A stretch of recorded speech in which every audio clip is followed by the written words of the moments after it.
À l'âge de 71 ans, Agnès Jaoui ne parle plus pour convaincre. Elle parle pour déposer. Dans une pièce baignée d'une lumière pâle, quelque part entre la fin de l'après-midi et le début du silence, elle a laissé tomber une phrase simple, presque banale, mais lourde comme une confession tardive. Il y a 5 blessures que je n'ai jamais oubliées. Le temps a poli son visage, adouci sa voix, mais il n'a jamais effacé certaines traces. Derrière les rires qu'elle a écrits, les personnages qu'elle a incarnés, il y a toujours eu cette tension discrète, ce regard qui s'attarde un peu trop longtemps dans le vide, comme si la mémoire refusait de fermer certaines portes. Agnès Jaoui est connue pour son intelligence, sa lucidité, son humour parfois mordant. Pourtant, à 71 ans, ce n'est ni la réussite ni la reconnaissance qu'elle évoque en premier. Ce sont les silences, les absences, les mots qui n'ont jamais été dits. Car certaines blessures ne saignent plus, mais elles continuent de peser. Elle n'élève pas la voix. Elle ne règle aucun compte, elle se souvient. Et dans ce souvenir, 5 visages demeurent, immobiles, incrustés dans le fil de sa vie. 5 moments où quelque chose s'est brisé, sans jamais se réparer totalement. Mais d'où viennent ces blessures? Et surtout, pourquoi certaines ne demandent-elles jamais pardon? Agnès Jaoui naît en 1964 à Antony, dans une famille où l'exil et l'intelligence marchent côte à côte. Son père, ingénieur tunisien d'origine juive, et sa mère, issue d'une famille séfarade, portent en eux le poids discret de l'histoire, des départs forcés, des identités fragmentées. Très tôt, l'enfant comprend que l'on peut aimer profondément tout en restant à distance du monde. Dans l'appartement familial, il y a des livres, des discussions animées, mais aussi des silences lourds. Agnès observe plus qu'elle ne parle. Elle apprend à écouter les non-dits, à deviner les tensions derrière les phrases polies. À l'école, elle se sent souvent différente, trop sérieuse, trop lucide pour son âge. Elle découvre très jeune que la parole peut blesser autant qu'elle peut protéger. L'adolescence accentue ce sentiment d'écart. Elle se réfugie dans l'écriture, le théâtre, la musique. Créer devient une manière de respirer, mais aussi de se cacher. Chaque texte est une tentative de mettre de l'ordre dans le chaos intérieur. Chaque personnage, une façon détournée de parler d'elle sans se livrer entièrement. C'est là que naît sa première blessure, la sensation de ne jamais être totalement à sa place, de devoir prouver, expliquer, justifier. Une fragilité qu'elle transforme en force créative, mais qui laissera une trace durable, car derrière l'humour et l'intelligence, Agnès Jaoui apprend très tôt à se protéger, en se fermant. L'ascension d'Agnès Jaoui ne se fait ni dans le fracas ni dans l'arrogance. Elle se construit lentement, presque à contre-courant, comme une évidence discrète. À la fin des années 1980, elle entre au Conservatoire national supérieur d'art dramatique. Là, elle rencontre Jean-Pierre Bacry. Cette rencontre n'est pas seulement artistique, elle est fondatrice. Ensemble, ils vont apprendre à transformer l'observation du réel en matière vivante, à faire de la fragilité une force, de l'ironie une arme douce. Le théâtre devient d'abord son territoire. Les mots qu'elle écrit sonnent justes, précis, parfois cruels, souvent drôles. Le public rit, mais se reconnaît aussi. Très vite, le cinéma s'ouvre à elle. Cuisine et dépendance, puis un air de famille, imposent un style nouveau. Un humour sans artifice, des personnages ordinaires, traversés par des blessures banales mais profondes. Agnès Jaoui devient une voix singulière du cinéma français. La reconnaissance arrive. Les récompenses aussi. César, succès public, respect critique. Pourtant, derrière les applaudissements, quelque chose résiste. Elle sourit sur les plateaux, mais garde cette distance intérieure, comme si le succès ne pouvait jamais combler entièrement ce vide ancien. Plus elle est visible, plus elle ressent le besoin de se protéger. La célébrité l'expose. Les regards se font plus insistants, les attentes plus lourdes. On l'enferme parfois dans une image, intellectuelle, engagée, mordante. Elle accepte, mais n'oublie pas. Chaque film est un combat silencieux pour rester fidèle à ce qu'elle est vraiment. Dans l'ombre de la réussite, les premières fissures apparaissent. Des désaccords, des incompréhensions, des paroles maladroites. Agnès Jaoui monte, oui, mais elle monte en portant avec elle ses doutes, ses exigences et cette crainte sourde que le monde qu'elle a conquis ne soit jamais totalement un refuge.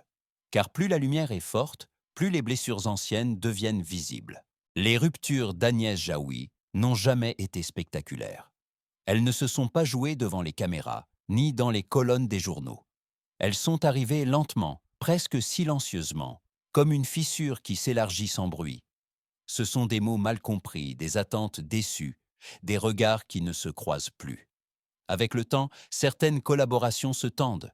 Les fidélités artistiques sont mises à l'épreuve par le succès, par les égos, par la fatigue aussi. Agnès ressent parfois que l'on ne l'écoute plus vraiment, que ses doutes se sont perçus comme des faiblesses. Elle, qui avait construit sa force sur la nuance et la lucidité, découvre la brutalité des malentendus. Sur le plan intime, les séparations laissent des traces plus profondes encore. Aimer, pour elle, n'a jamais été simple. Donner, oui. Se livrer entièrement, rarement. Lorsqu'une relation se défait, ce n'est pas seulement un lien qui se rompt, mais une confiance qui s'effrite. Elle apprend que certaines promesses ne survivent pas au temps. Ces ruptures ne la rendent pas amère, mais plus vigilante. Elle choisit le silence plutôt que le reproche.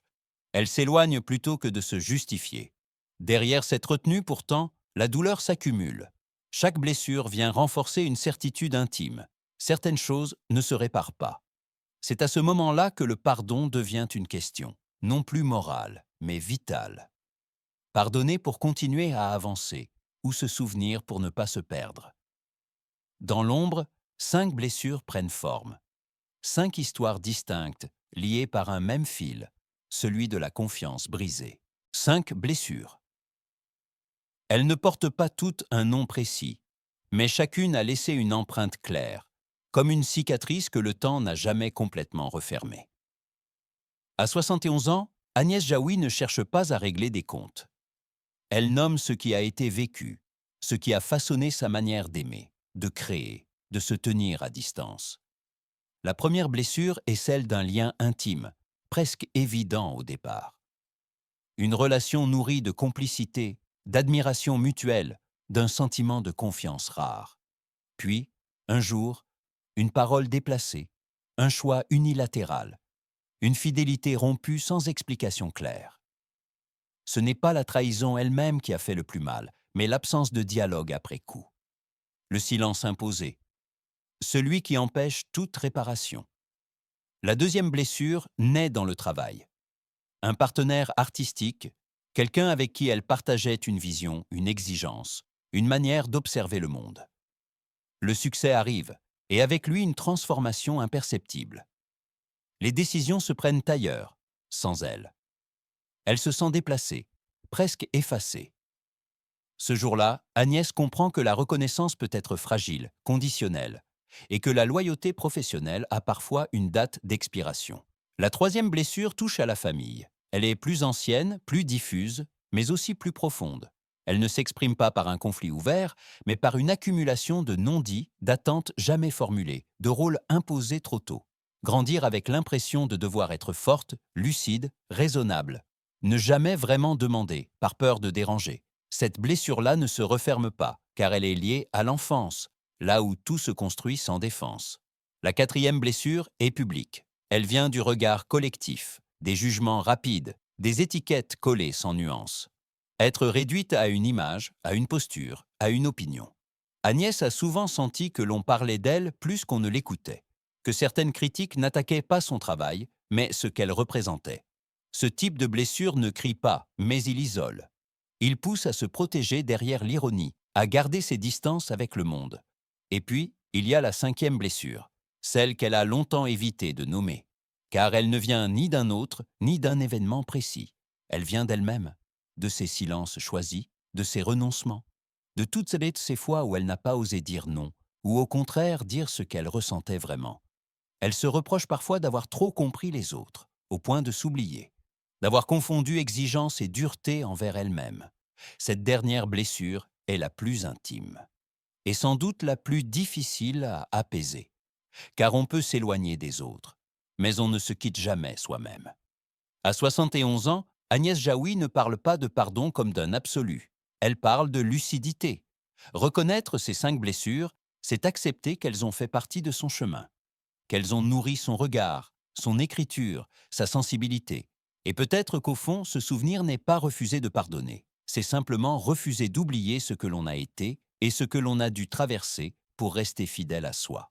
À la fin de la journée, quand la lumière devient plus douce et que le bruit du monde s'éloigne, Agnès Jaoui reste seule avec ses pensées.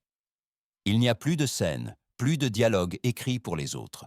Seulement le silence, celui qu'elle connaît depuis longtemps. À 71 ans, elle ne cherche pas à réécrire le passé. Elle l'observe, avec cette lucidité calme qui n'appartient qu'à ceux qui ont beaucoup traversé. Les blessures n'ont pas disparu. Elles se sont transformées. Elles ne font plus mal de la même manière, mais elles rappellent ce qui a compté, ce qui a été risqué, ce qui a été perdu. Pardonner n'a jamais été pour elle un geste spectaculaire. C'est un mouvement intérieur, lent, parfois inachevé. Accepter de vivre avec certaines failles sans chercher à les effacer. Dans cette retenue, il y a une forme de paix fragile. Non pas l'oubli, mais la compréhension. Car certaines douleurs deviennent, avec le temps, une manière de rester fidèle à soi-même. Alors une question demeure suspendue dans le silence. Peut-on avancer sans jamais vraiment pardonner? Ou est-ce justement la mémoire des blessures qui nous empêche de nous perdre?